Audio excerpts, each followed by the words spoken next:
Pai do Senhor Jesus Cristo, da amada igreja, Jesus. Tive muita alegria estar aqui com essa oportunidade, essa responsabilidade diante de Deus, diante da igreja, poder estar trazendo a palavra. Motivo também de muito temor e muito tremor estar aqui nessa responsabilidade. Agradeço ao pastor e aos irmãos confiados nessa oportunidade. Que Deus possa conduzir nessa noite a sua palavra, que Ele está no coração e está no coração dos irmãos. Amém? Deus abençoe. Bom, abramos a Bíblia no livro de Apocalipse, capítulo de número 3, a partir do versículo 14. Apocalipse, capítulo 3, versículo 14.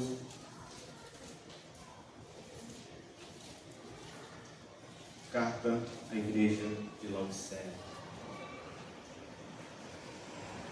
Apocalipse 3, versículo 14 veremos até o 22. Todos encontrados?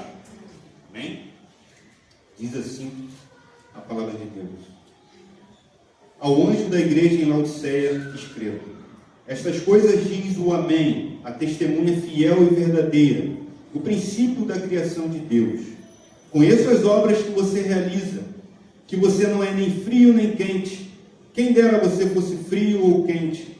Assim, porque você é morno e não é nem quente nem frio, estou a ponto de vomitá-lo da minha boca. Você diz: sou rico, estou bem de vida e não preciso de nada. Mas você não sabe que é infeliz, sim, miserável, pobre, cego e nu.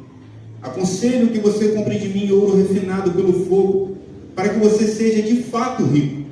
Compre vestes brancas para se vestir, a fim de que a vergonha da sua nudez não fique evidente, e colírio para ungir os olhos, a fim de que você possa ver. Eu repreendo e disciplino aqueles que amo. Portanto, seja zeloso e arrepende-se. Eis que estou à porta e bato. Se alguém ouvir a minha voz e abrir a porta, entrarei em sua casa e cearei com ele e ele comigo. Ao vencedor, darei o direito de sentar-se comigo no meu trono, assim como também eu venci e me sentei com o meu Pai no seu trono. Quem tem ouvidos, ouça o que o Espírito diz às igrejas. Curve sua cabeça, em nome de Jesus. Pai querido e santo, aqui está a sua palavra, Senhor. A sua palavra, Senhor, que lida, Senhor, já gera em nós, Senhor, tudo aquilo, Senhor, que necessitamos, Pai. Pai querido, tenha misericórdia da minha vida, Pai. Que tudo aquilo que for falado aqui venha ser, Pai querido, vinda direto do teu sublime trono, Pai. Para os nossos corações, Pai. Que teu Espírito, Pai querido e santo, abra os nossos ouvidos, Pai querido e santo, para ouvir tudo aquilo que o Senhor tem para falar conosco, Pai. Quebrante os nossos corações, Pai querido e santo, para que tenhamos corações humildes em aceitar, Pai querido, a Tua palavra com amor, Senhor. Pois a Tua palavra mesmo, a qual nós acabamos de ler, Senhor, o Senhor repreende aqueles que amam, Senhor. Então, obrigado pelo Seu amor infinito e misericordioso, Senhor. Continue conosco, Senhor, nesta noite, Pai, ministrando os nossos corações e nossas vidas, Pai. Assim eu oro e te agradeço no nome santo de Jesus Cristo, Pai. Amém. Podem se sentar, meus irmãos. Glória a Deus. Hoje pela manhã nós tivemos o nosso estudo e foi falado muito sobre questão de orgulho, questão de soberba, questão de altivez, de autossuficiência, de autoconfiança, e parece que é tudo alinhado, conforme foi falado, que ontem na ministração das mulheres também foi falado algo sobre a questão do orgulho, e essa mensagem veio ao meu coração durante essa semana, após também a pregação do pastor ter vindo falando em Apocalipse 3, falando sobre portas também, sobre a questão de portas que são abertas, que só Jesus pode fechar, só Deus pode fechar, e as portas que Deus fecha, só Ele também pode abrir. E o tema dessa mensagem de hoje também, acompanhando essa dinâmica, se diz a porta da reconciliação. E a nível de entendimento e contexto, uma das cidades mais ricas da Ásia Menor era a cidade de Laodiceia, que orgulhosamente recusou a ajuda de Roma quando foi destruída por um terremoto no ano 60 depois de Cristo. A cidade de Laodiceia, ela leva esse nome em homenagem à esposa do rei Antíoco Epifânio. Para quem não conhece, no período interbíblico, no livro de Macabeus, o apócrifo histórico livro de Macabeus, que retrata a guerra dos Macabeus, fala sobre esse rei Antíoco Epifânio, que ele simboliza um anticristo, uma espécie de anticristo, onde ele profanou o templo de Jerusalém. Ele dominou aquela região e destruiu as cidades daquela região, mas quando ele chegou nessa cidade, na cidade de Laodiceia, que não tinha esse nome, a cidade se chamava Dióspolis, que significa cidade de Zeus. Tamanha era a idolatria daquela região.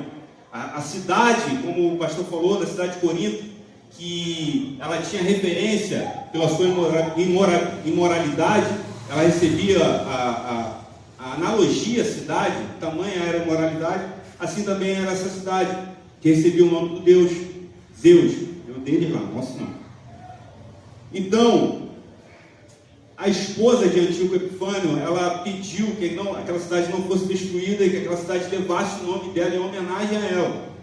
Mas como os idólatras, eles são muito ferrenhos na sua fé e eles não aceitam as mudanças assim, de mão beijada, seria muito difícil trocar o nome da cidade de um deus deles para homenagear a esposa de alguém que estava dominando toda a região.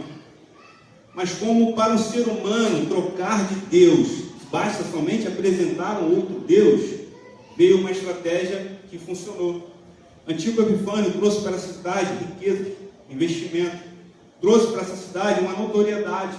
Ele investiu pesado nessa cidade e trouxe poder para aquela cidade, trouxe visibilidade para aquela cidade.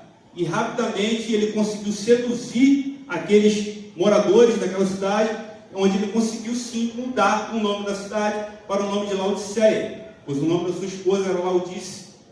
Então assim ele conquistou aquela cidade de forma estratégica, na ganância daquele povo, e aquela cidade se tornou uma cidade grande, uma cidade estrategicamente bem localizada, uma cidade de referência no ramo da medicina, onde produtos ali que eram fabricados ali, eles tinham poderes medicinais para curar principalmente questões da visão dos olhos. Então aquela cidade tinha também um destaque na moda, onde ela fazia vestes ali e esbanjava a riqueza verdadeiramente. E por causa do orgulho daquela cidade, aquela cidade se tornou autossuficiente, também assim os seus moradores. Eles, como diz aqui, eles se achavam ricos verdadeiramente. E é nesse contexto que essa carta é escrita e descrita por Cristo ao apóstolo João, para mostrar que não somente a cidade, mas a sua igreja estava se assemelhando àquela cidade. E no versículo 15, a qual acabamos de ler, que diz assim: conheço as suas obras, as obras que você realiza. Você não é frio e nem quente. Quem dera você fosse frio ou fosse quente. Essa cidade, ela vivia, a igreja dessa cidade, os cristãos dessa cidade, vivia um momento de mornidão espiritual. Trazendo para o dia de hoje é o que podemos ver em muitos contextos aí de igreja. Pessoas verdadeiramente mornas espiritualmente. Pessoas que estão em cima do muro espiritualmente. A palavra de Deus diz que na nossa boca tem que sair sim, sim, não, não. Nós não podemos tomar partido. Não podemos ficar em cima do muro, devemos tomar um partido, que é o partido do reino de Deus, que é Jesus Cristo. Não podemos conciliar as coisas do mundo com as coisas da igreja, não podemos dar o nosso jeitinho brasileiro para poder ficar bem com o mundo e bem com Deus. A palavra de Deus diz que aquele que quer ser amigo do mundo torna-se inimigo de Deus. Então aquela cidade, ela viveu uma mornidão espiritual, onde Cristo mesmo diz que era melhor que ela fosse fria ou fosse quente. No contexto histórico, sabemos que ali passava uma espécie de canal, onde eram águas termais ali, onde parte da cidade ela era aquecida e parte daquela água ela se tornava morna. E quem teve o desprazer de beber uma água saloba de poço, que não é nem quente nem fria, sabe como horrível é o gosto daquela água. a ponto de Cristo dizer que, se pudesse, ele vomitaria aquela cidade. Essa é a consequência da mornidão espiritual. Cristo, ele nos chama para ter uma vida de fervor com ele. O Espírito Santo, ele nos capacita para buscá-lo cada vez mais, para podermos ter verdadeiramente a nossa atitude como cristão, nem frio, nem morno, mas fervoroso. A palavra de Deus diz que não apagueis o fogo do Espírito. Não apagueis o fogo do Espírito. É uma chama que cabe a nós mantê-la acesa diariamente, constantemente, para que não possamos apagar de nós, que somos os mais carentes desse fogo, porque Cristo, ele continua sendo Cristo, Deus, ele continua sendo Deus, o Espírito Santo continua sendo o Espírito Santo. Somos nós que somos dependentes dele. Precisamos buscar com fervor a cada dia mais, para que nós não possamos entrar nessa mornidão espiritual. O contexto aí afora mostra uma verdadeira apostasia, uma verdadeira apatia espiritual, nos contextos do qual podemos ver por aí, seja na internet, ou seja em qualquer lugar que possamos visitar. Podemos entender que a palavra de Deus já não está sendo mais suficiente naquele lugar. A vida de oração já não é mais como era antes. Nós não conseguimos mais ter tempo para as verdadeiras coisas que mais importam. Nós substituímos as coisas de Deus pelas coisas deste mundo. E Deus hoje, ele nos chama, o Espírito Santo nos chama ao nosso coração, para que possamos verdadeiramente tomar posição nesta noite. Para que possamos não nos tornar mornos espiritualmente, mas que possamos ter o fervor do Espírito Santo em nossos corações. E a consequência disso, no versículo 16, Cristo diz: assim, porque você é morno, e não é nem quente nem frio, estou a ponto de vomitá-lo da minha boca. Todos sabem que, quando comemos algo que nos faz mal, nos dá náusea, nos causa uma série de problemas. E, de fato, que só podemos vomitar aquilo que está dentro de nós. Eu nunca vi, pelo menos eu nunca vi ninguém que vomitou algo que não colocou para dentro. Isso é muito forte, porque essa mensagem diz que aquela igreja era uma igreja verdadeira, que em algum momento estava verdadeiramente em Cristo. Porque se Cristo estava a ponto de vomitá-la, é porque ela verdadeiramente esteve em algum momento com Ele.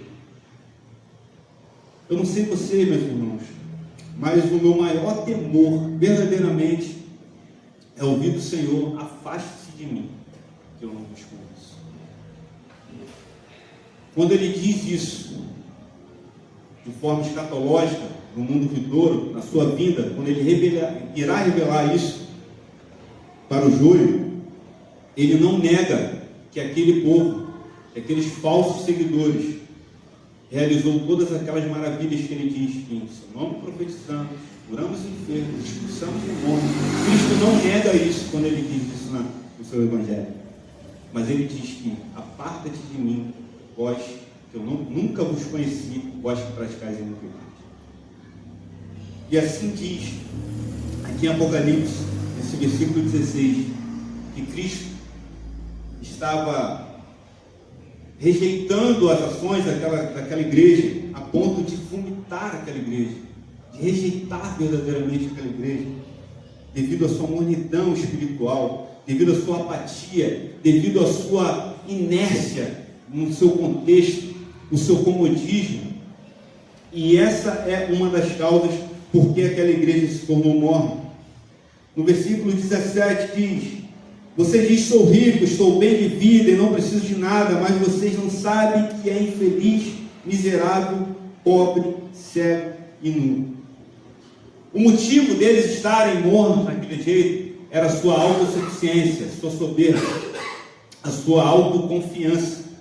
O fato, daqui qual João relata, deles se disserem que eram ricos, mas eram pobres, mostra o contexto espiritual ao qual eles viviam, porque eles achavam que eles tinham tudo no campo físico. E realmente eles tinham. Eles eram ricos, não faltavam nada, tinham boas vestes, enxergavam os olhos físicos de forma maravilhosa, porque aquele contexto de Laodiceia era um contexto onde a medicina era muito avançada. Mas Cristo nos traz para um âmbito espiritual, onde Ele mostra que as riquezas a qual eles acham que eles tinham, a suficiência, a autossuficiência, a autoconfiança a qual eles tinham, não valia de nada para Cristo. E não vale de nada para o nosso Deus. Tudo aquilo que possamos ter aqui na terra, de nada vale para Deus. Se não for para glorificar o nome dEle, nada vale para Cristo. E aquela igreja, naquele contexto de autossuficiência, daquela apatia espiritual, regada à religiosidade, porque Cristo conhecia as obras. No começo da carta diz que conheça as obras que você realiza, mas obras sem amor de nada vale. A nossa fé não é por obras, mas as nossas obras mostram a nossa fé. Essa é a diferença. Eles eram meros frequentadores de cultos, meros espectadores pela internet, pessoas que já não tinham mais o amor e o fervor do Espírito Santo em seu coração para poder estar junto em comunidade, para mudar o contexto de um bairro, de uma cidade. Eles não conseguiam mais mudar o próprio contexto de si mesmo. Apatia espiritual, a autoconfiança, o orgulho soberbo leva à ruína, leva à queda sem perceber.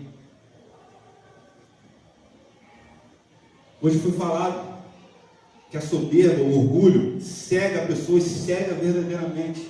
Quantas pessoas vemos aí que eram grandes nomes no meio evangélico que caíram, e verdadeiramente caíram. Não somente caíram, mas arrastam multidões também. E Cristo mesmo diz: como pode um cego guiar outro cego? Ambos irão cair no abismo. O que Cristo está nos trazendo à memória nesse momento é que possamos entender com humildade que tudo o que precisamos vem dele. Tudo aquilo que necessitamos vem do nosso Senhor. Não devemos nada achar que somos autossuficientes. Não devemos ter nada, uma autoconfiança a ponto de achar que é pela força do nosso braço qualquer coisa que conquistamos. Não. O poder do Evangelho pregado e a ação do Espírito Santo é que convence o homem do pecado, da justiça e do juízo. Não é nossos métodos humanos, não é a nossa oratória, a nossa eloquência no falar, porque fulano prega muito bem, ciclano ora muito bem, mas é a ação do Espírito Santo. Nós somos totalmente dependentes do agir do Espírito Santo para que ele possa agir nos nossos corações. E Cristo continua no versículo 18 e nos traz alguns conselhos no qual ele deu para aquela igreja. Aconselho que você compre de mim ouro refinado pelo fogo, para que você seja de fato rico. Compre vestes brancas para se vestir, a fim de que a vergonha da sua nudez não fique evidente, e colírio para ungir os olhos, a fim de que você possa ver. Então, mesmo diante desse cenário, Jesus nos adverte e nos dá alguns conselhos para que possamos também segui-los e não cometermos os mesmos erros da igreja de Laodiceia. E o primeiro conselho é comprar ouro com Cristo. Um ouro refinado pelo fogo, que simboliza a verdadeira riqueza celestial, sem máculas e sem tristeza. Todas as riquezas que o mundo pode nos dar é trapo de imundícia diante do céu que nos espera.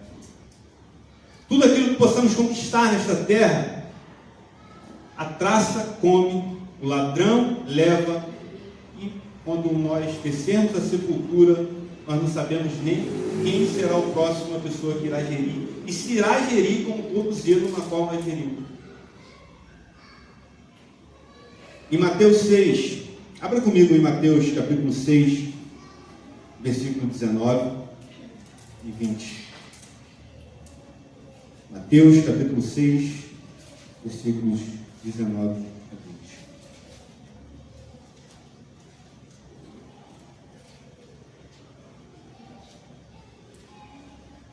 Diz assim: não acumulem tesouros sobre a terra, onde as traças e a ferrugem corroem, e onde os ladrões escavam e roubam. Mas ajuntem tesouros no céu, onde as traças e a ferrugem não corroem, e onde os ladrões não escavam e nem roubam. Aquela igreja estava perdendo a essência. Ela estava com os olhos fitos mais nas riquezas que o mundo pode dar do que nas riquezas eternas e espirituais que Deus tem para nos proporcionar. E de fato, vivemos em um mundo onde é complicado mesmo olharmos para Deus com tantas coisas que esse mundo tem a nos oferecer de forma carnal e física. É muito fácil, é uma linha muito tênue nós sermos seduzidos por esse mundo, pelas riquezas que esse mundo pode dar, pelas conquistas que esse mundo pode oferecer, e muitas vezes podemos negligenciar facilmente a vivência do Evangelho, a mudança que o Evangelho tem para trazer em nossas vidas. Muitas vezes flertamos com esse mundo, achando que o resultado é mais importante do que o processo. Quantos de nós não passamos por dificuldades e questionamos a Deus? Quantos de nós não passamos por provações e questionamos a Deus? Porque na nossa mente humana achamos que o bom resultado quer dizer a aprovação de Deus. Nós achamos que o fato de nós estarmos vivendo bem, onde não nos falta nada, é uma aprovação de Deus. E quando muda o cenário, muda o contexto, onde passamos por lutas, por dificuldades, muitas vezes por necessidade, achamos que Deus está reprovando, ou achamos que isso é um castigo de Deus. Irmãos, se nós buscássemos a Deus por aquilo que Ele pode nos dar, seríamos simplesmente meros interesseiros. A verdade é que devemos buscar a Deus por aquilo que Ele é, seja na fartura ou seja na falta, seja na saúde ou seja na doença. Leve a sua memória ao apóstolo Paulo, aos sofrimentos que ele passou nas prisões, aos açoites que ele levou. Momento em que o apóstolo Paulo estava preso com Silas, ele podia estar reclamando, ele podia estar aflito, ele podia estar murmurando, mas ele resolveu louvar a Deus e engrandecer o nome de Deus em meio às dificuldades. O nosso mestre, levado, açoitado, chicoteado, humilhado, despido, coroado em forma de pejorativa ali, de forma de humilhá-lo, mas como uma ovelha muda ele foi levado. E na sua crucificação, ao invés de olhar para o seu próprio sofrimento, olhou para o sofrimento do próximo, e ainda naquele ato de dificuldade, de sofrimento humano, porque mesmo sendo 100% Deus, ele era 100% homem, sofreu naquela cruz. Ele, ao invés de olhar para a sua própria dor, teve compaixão de quem estava ao seu lado e ofereceu-lhe salvação. O mundo pode nos dar riqueza, mas só Deus pode nos dar a salvação eterna. Aquilo, lá em Apocalipse, capítulo 21, não precisa abrir, diz assim: os 12 portais eram 12 pérolas, cada um dos portais construídos a partir de uma só pérola. E a rua principal da cidade era de ouro puro, reluzente como vidro limpo. Contudo, não vi templo algum na cidade, pois o Senhor, Deus Todo-Poderoso, e o Cordeiro são o seu santuário. A cidade também não necessita do sol nem da lua para que brilhem sobre elas, pois a plena glória de Deus a ilumina, e o Cordeiro é seu candelabro. As nações andarão sob a luz dessa cidade, e os reis da terra lhe trarão suas riquezas. Esse ponto é importante eu destacar aqui, que em tempos atrás eu pensava que Deus essa passagem estava meio que ostentando as riquezas que o céu tem, mas eu tenho um outro entendimento, um entendimento mais atual, quando diz que a rua principal ela era feita de ouro puro. Isso mostra que aquilo que na terra nós brigamos para ter, lá no céu, vai ser usado para ser pisado pelos nossos pés. Quem em sã consciência iria construir cidades, ruas feitas de ouro? O ouro perde totalmente o seu valor, porque a glória de Deus é o que mais importa naquele mundo. Aquilo que homens matam, escravizam para ter lá no céu, é usado como portas, como ruas para serem pisadas. Aquilo que nós damos tanto valor nesta terra, que vai ficar aqui, nada iremos levar, lá no céu, tudo se voltará para a glória de Deus. Tudo se voltará para a glória do nosso Senhor Jesus Cristo. Precisamos comprar ouro com Cristo, que é a sua providência divina, pura e suficiente. O segundo conselho, comprar vestes brancas. Como eu disse, aquele povo, aquela cidade, possuíam riquezas com as melhores vestimentas, mas estavam espiritualmente nus. No sentido físico e carnal, utilizamos nossas roupas para cobrir nossa vergonha, para esconder do mundo nossa intimidade, nos proteger e proteger os outros também. Por que proteger os outros também? Porque a palavra de Deus diz que aquele que se vestir de forma que irá seduzir o outro, não só estará cometendo pecado, mas estará fazendo também o outro pecado. Tamanha é a importância das vestes. Mas Cristo está falando no sentido espiritual. E as vestes são aquilo que nos cobre espiritualmente. E o fato delas serem brancas significam a pureza e a santidade. Todos somos pecadores. E por isso que precisamos continuamente nos lavar no sangue de Cristo. Lavar as nossas vestes no sangue do Cordeiro, que é o único que purifica os nossos pecados. Em Apocalipse, capítulo 7, versos 14 e 17, diz: E eu lhe respondi: Ó meu Senhor, tu sabes. Então ele afirmou: Estes são os que vieram da grande tribulação e lavaram suas vestes e as alvejaram no sangue do Cordeiro. Por esse motivo eles estão perante o trono de Deus e o servem de dia e de noite em seu santuário. E aquele que está sentado no trono estenderá sobre eles o seu tabernáculo. Nunca mais passarão fome, jamais terão sede, não os afligirá o sol, nem tampouco qualquer mormaço, pois o Cordeiro que está no centro do trono será o seu pastor. Ele os conduzirá à fonte das águas da vida, e Deus lhes enxugará dos olhos toda a lágrima. Precisamos viver em santidade. Precisamos viver em todo momento em santificação, comprar de Cristo, lavar em Cristo as nossas vestes em todo momento. Precisamos levar a sério o Evangelho, porque estamos vivendo os dias maus nesta terra. Vivemos verdadeiramente os últimos dias da igreja nesta terra. Vivemos verdadeiramente e iminentemente a volta do nosso Senhor Jesus Cristo. Infelizmente, muitos estão levando na brincadeira, muitas igrejas estão transformando o Evangelho, estão moldando o Evangelho conforme os padrões desse mundo, assim como a igreja de Laodiceia.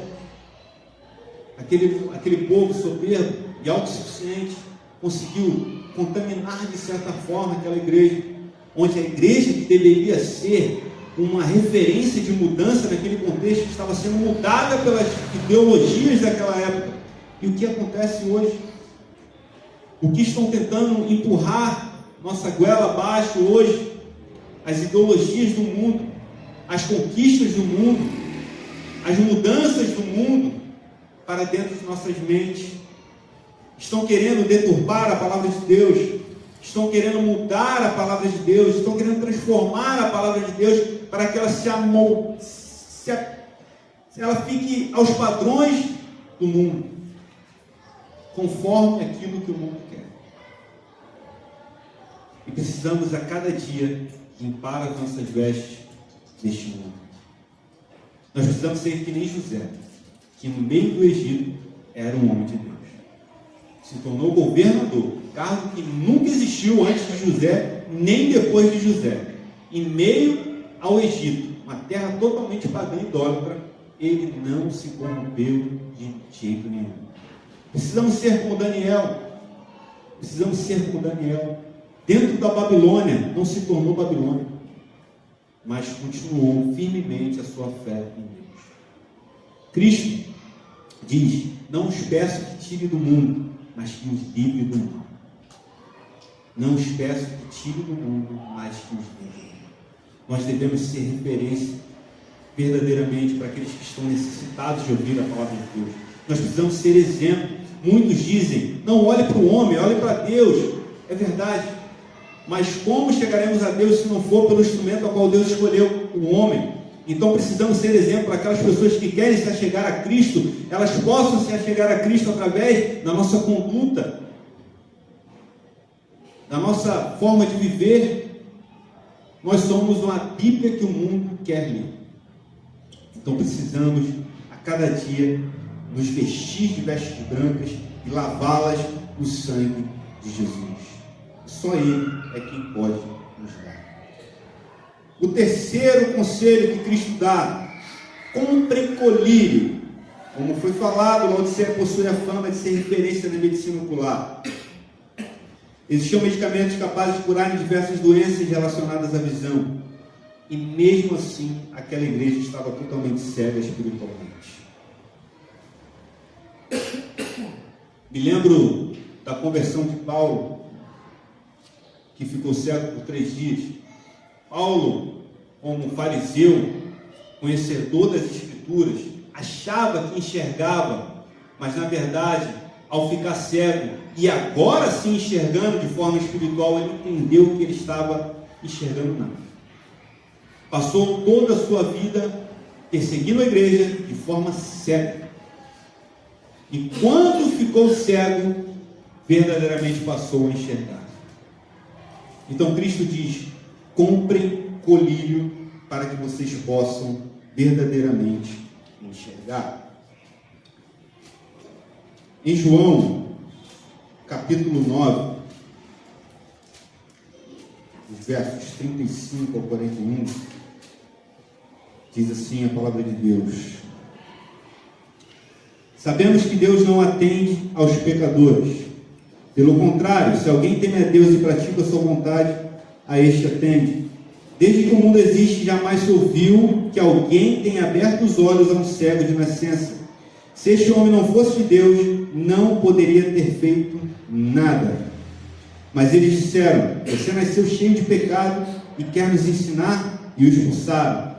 Jesus ouviu que eles tinham expulsado o homem. Ao encontrá-lo, perguntou: você crê no Filho do Homem? E ele respondeu: quem é, Senhor, para que eu creia nele? E Jesus lhe disse: você já tem o visto, e é aquele que está falando com você. Então ele afirmou: eu creio, Senhor, e o adorou. Jesus continuou: eu vim a este mundo para juízo, a fim de que os que não veem, vejam, e os que veem se tornem cegos. Alguns dos fariseus que estavam perto dele perguntaram: por acaso também nós somos cegos? Jesus respondeu: se vocês fossem cegos, não teriam pecado algum, mas porque agora dizem: nós vemos, o pecado de vocês permanece. Nós vivemos um mundo onde nós temos que ter cuidado para que nós não tornemos cegos espiritualmente, cegos em qualquer sentido da vida, cegos na nossa maneira de viver, cegos no nosso entendimento errado sobre as Escrituras, cegos em determinado contexto que de repente você, graças a Deus aqui ninguém está, mas como alguns que estão em determinadas seitas, estão cegamente lá, achando que estão fazendo a obra de Deus, mas verdadeiramente estão caminhando para o inferno. Cristo veio para nos abrir a visão. A palavra de Deus diz que o Deus deste século cegou o entendimento de muitos. Muitos estão vagando cegamente. E esse conselho que Cristo nos dá é para que compremos com Ele o colírio para possamos enxergar. Precisamos lavar nossos olhos com o colírio do Evangelho de Cristo, para que não vaguemos cegos, e para isso precisamos de humildade para reconhecer que estamos cegos em relação a alguma situação. Precisamos ser humildes o suficiente para reconhecermos que precisamos enxergar o Evangelho da maneira que Cristo quer que nós enxerguemos. Não somos nós, não é o Evangelho que precisa nos enxergar, somos nós que precisamos enxergar o Evangelho de Cristo e, através do Evangelho, nos adequar àquilo que Cristo quer que sejamos. Sede meus imitadores, assim como eu sou de Cristo. Não é Cristo que deve nos imitar, mas somos nós que devemos imitar Cristo. No verso 19, Cristo faz uma repreensão. Na verdade, ele incida sobre a questão da repreensão. Eu repreendo e disciplino aqueles que amo, portanto, seja zeloso e arrepende-se. A repreensão de Deus não é sinal da sua ira para conosco, mas do seu amor misericordioso para nos trazer de volta ao caminho de Cristo. Como foi falado, quando Deus nos repreende, é motivo de muita alegria, porque o Pai só repreende aquele que ama. Quantas vezes de discussões, de repente, no seu contexto familiar, ou com um amigo seu, você discutiu para que aquela pessoa pudesse mudar o seu modo de viver, o seu modo de pensar, por amor a ela. Porque quando largamos de mão, nós não discutimos mais, não repreendemos mais. A partir do momento que continuamos a repreender, é que queremos o bem daquela pessoa. É que queremos que aquela pessoa não se perca. Muitas vezes, até porque nós passamos por situações, não queremos que aquela pessoa passe pelas mesmas situações que passamos. Motivo de proteger aquelas pessoas. E assim Deus é conosco. Ele não nos repreende por sinal da sua ira. Porque se Deus jogar a sua ira em nós somos fulminados instantaneamente. Como o pastor costuma falar, é só ele fazer assim. Só ele fazer assim. Quem somos nós diante de Deus? Quem és tu, ó vaso, para dizer ao olheiro o que deve fazer? Não somos nada diante de Deus.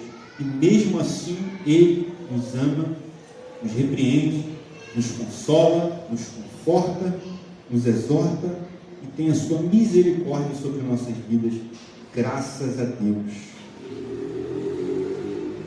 Cristo completa dizendo que aquela igreja deveria não ser somente zelosa, mas se arrepender.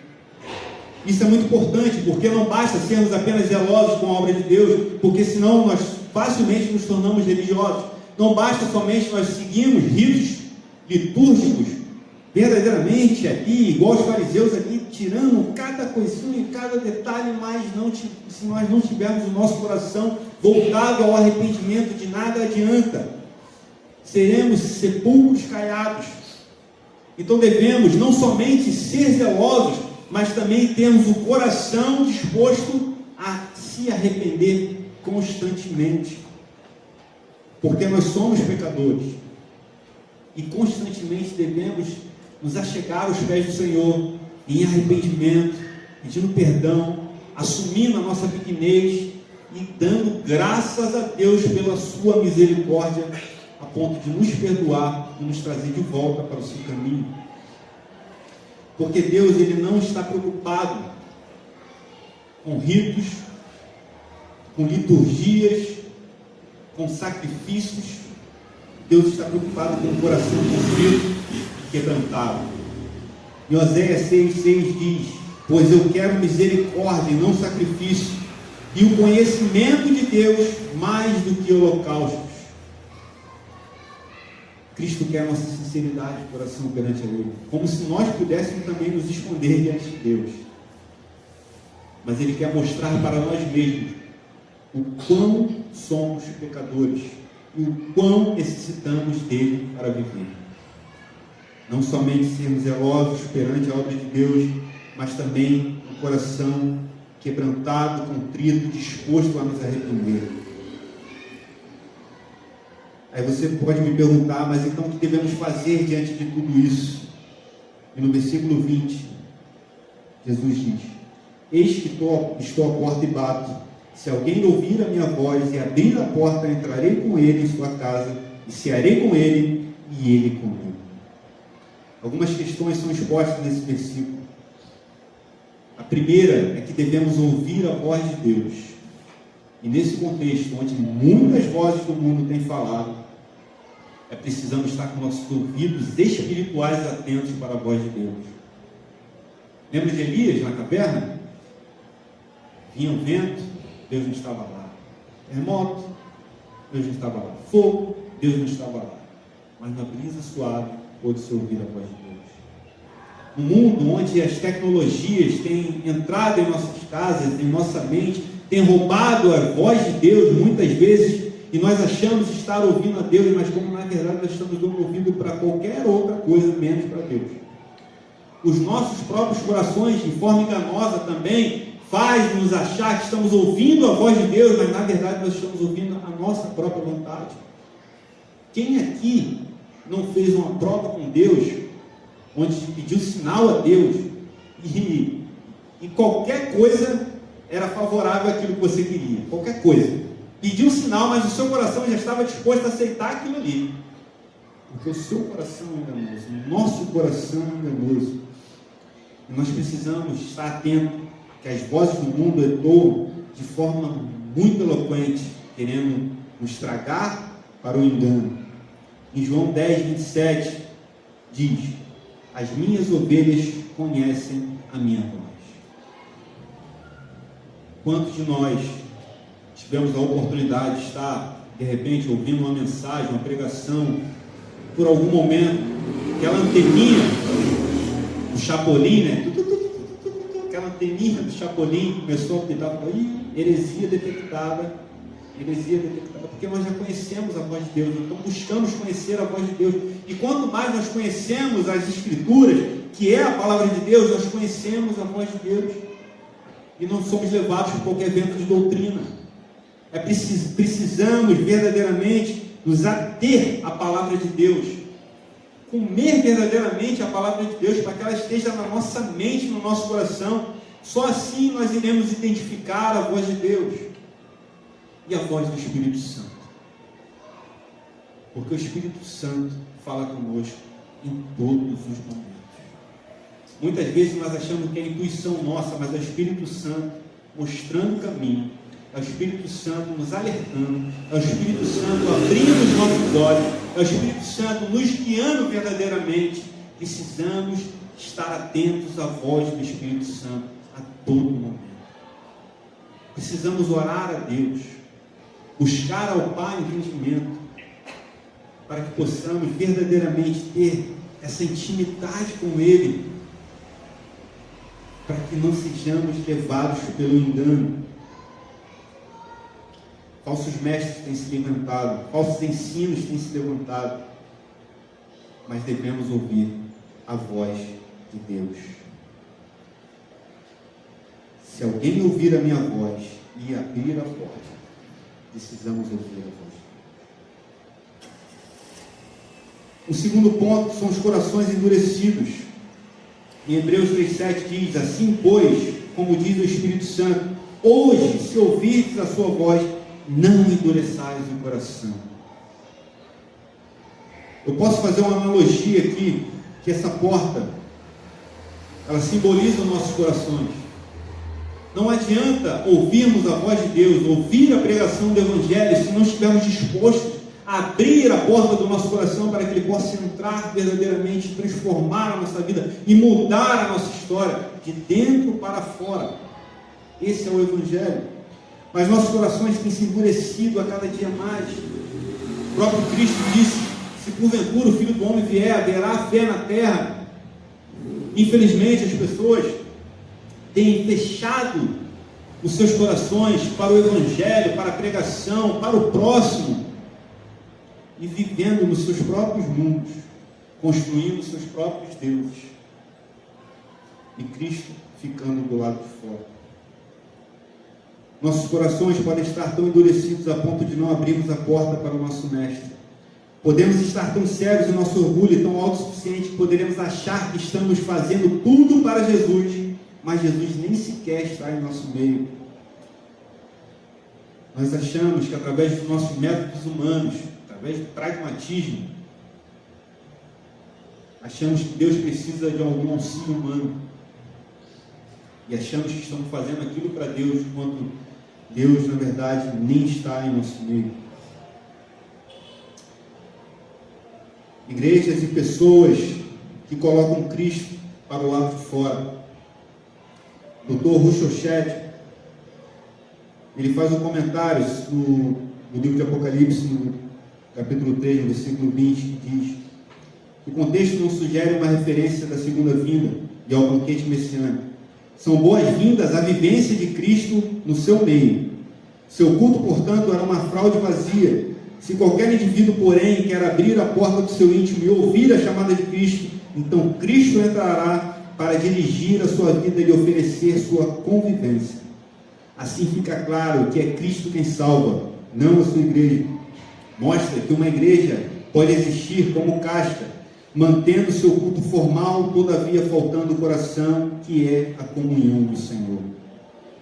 Então muitas igrejas podem estar com as portas abertas, lotadas, e com Cristo do lado de fora, batendo na porta, querendo entrar, chamando, esperando que alguém pudesse ouvir, porque eles estão tão preocupados com o seu egocentrismo, com os seus shows, com a sua própria autovivência, estão esquecendo do mestre do lado de fora. Isso é muito sério. Mas aqui também vai um alerta, principalmente para aqueles que usam desse pretexto para deixar de congregar. Um alerta para os desigrejados.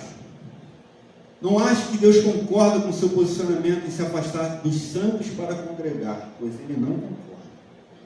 Pois mesmo que com todos os defeitos humanos, devemos nos reunir como igreja para cultuarmos a Deus, e se acharmos em nosso orgulho que somos bons o suficiente para construir nossa própria igreja, nosso próprio culto, viver a nossa própria vida com Deus, sem a comunhão dos irmãos, nós estamos nos tornando uma igreja de Laodiceia. Achando que estamos ricos, achamos que estamos bem vestidos, achando que estamos enxergando, mas quando na verdade estamos nus, cegos, totalmente nem mornos, frios. Então, se você, por algum momento, se afastou dos caminhos do Senhor, deixou de congregar, deixou de estar em comunhão com seus irmãos, a porta da reconciliação está aberta. Cristo está batendo no seu coração para que você possa retornar à comunhão dos irmãos, como igreja, como eclésia. Se alguém ouvir a minha voz e abrir a porta, entrarei em sua casa e cearei com ele e ele comigo.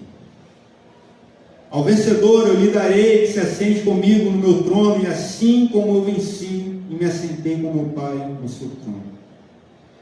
Não acho que diante de toda essa demonstração, essa exortação, esse chamamento de Deus para que possamos ter esse fervor espiritual para com Ele, não há recompensa. Se bem que a maior recompensa que podemos ter de Deus, nós já temos, que foi Cristo crucificado, ressurreto, e nos deu a oportunidade de sermos salvos. Nada mais seria importante senão a nossa salvação. Mas mesmo assim, um Deus que é Pai, e Ele ama nos abençoar, Ele nos dá também grandes recompensas. Haverá recompensa se perseverarmos em guardar todos os seus ensinamentos. A boa notícia é que se ouvirmos a sua voz e abrirmos a porta dos nossos corações, haverá júbilo, festa, ceia com o nosso Mestre, para nos reconciliarmos com Ele e Ele conosco. E ainda seremos recompensados, por mais que a nossa recompensa é sermos salvos. Pois nós temos um Pai que nos ama e ama nos abençoar. Quem tem ouvidos, ouça o que o Espírito diz às igrejas. Então, meus irmãos, se nessa noite você se sentiu na necessidade de buscar verdadeiramente a Deus com mais fervor, esta é a mensagem que Deus tem para os nossos corações. Que nós não venhamos estar mornos espiritualmente, cegos espiritualmente, mas venhamos buscar a Deus com mais fervor, com mais afinco, com mais apreço, dando prioridade, estarmos também em comunhão com nossos irmãos, em congregar a cada dia, porque se estamos fracos, nós temos um irmão ao nosso lado que vem pegar pelas nossas mãos e falar: não, você está fraco, mas eu estou aqui contigo, eu vou te ajudar, vou te carregar, vem aqui, vou orar por você, vou caminhar contigo. Nós temos nossos pastores, nosso pastor que vem aqui nos aconselhar, nos direcionar, fortalecer, sentar conosco, sofrer conosco, chorar conosco, rir conosco. Igreja, precisamos não trazer o mundo para dentro da igreja, nós precisamos mudar o mundo através da igreja. E podemos começar no nosso contexto dentro de casa, no nosso contexto dentro de bairro, no nosso contexto na cidade, no nosso trabalho, na nossa escola, verdadeiramente sermos pequenos Cristos andando por aí. Que essa mensagem possa trazer em nossos corações mais desejo pela palavra de Deus, estarmos atentos à voz do nosso Senhor Jesus, e que possamos abrir as portas do nosso coração a cada dia, para que não possamos verdadeiramente deixar o nosso mestre do lado de fora, enquanto do lado de dentro achamos que estamos tendo tudo, mas quando na verdade não temos nada. Que Deus possa nos abençoar no nome de Jesus. Curva a sua cabeça, olha comigo. Pai querido e santo, te agradecemos por esta oportunidade, Senhor. Obrigado, Pai, por ter falado em nossos corações. Pai querido, que toda soberba, Pai, venha cair por terra, Senhor. Que nós não venhamos nos tornar orgulhosos e autossuficientes, mas que venhamos ser totalmente dependentes de Ti, Senhor. Pai querido, que a Sua graça e misericórdia venha ser abundante em nossas vidas, Pai. E que venhamos entender verdadeiramente que nada somos sem Ti, Pai.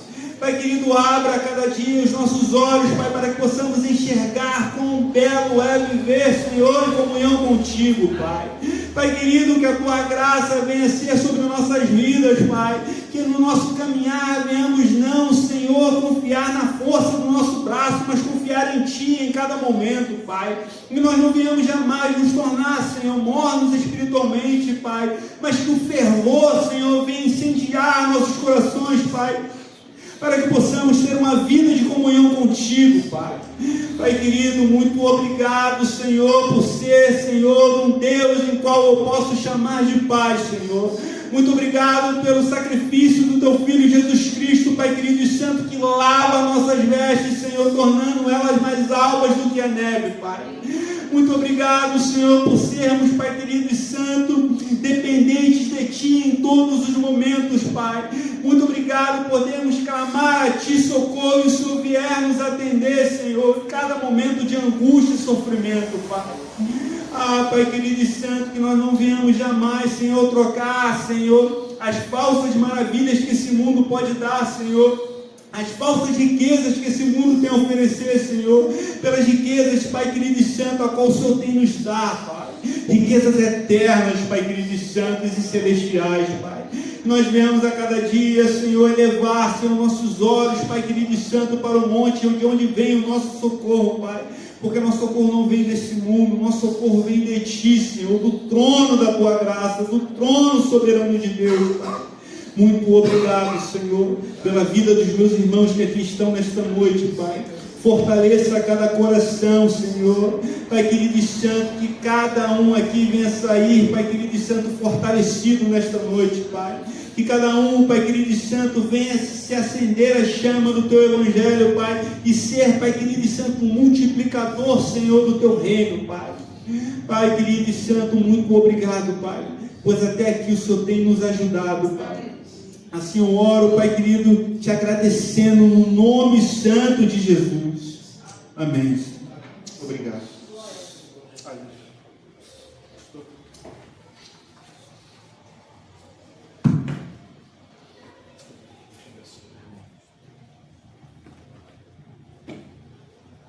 Bom, meus irmãos, nós temos todo o cuidado do Senhor para com as nossas vidas. Quando nós olhamos as cartas, Apocalipse do Senhor, né? Falei aqui isso anteriormente. O Senhor, ele começa anunciando, né, quem ele era para João, o que ele queria, e logo em seguida o Senhor começa a ditar as cartas ao apóstolo João. E essas cartas, todas elas, é um cuidado para com a igreja. É um cuidado para com as nossas vidas. Então, tanto é que o Senhor, sempre ao terminar, Ele fala: aquele que tem ouvidos, ouça o que o Espírito diz às igrejas.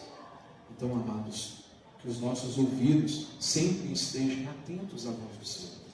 Que o nosso andar, tudo aquilo que Deus ministra ao nosso coração, como o nosso irmão Sidney acabou de falar, é para o nosso bem.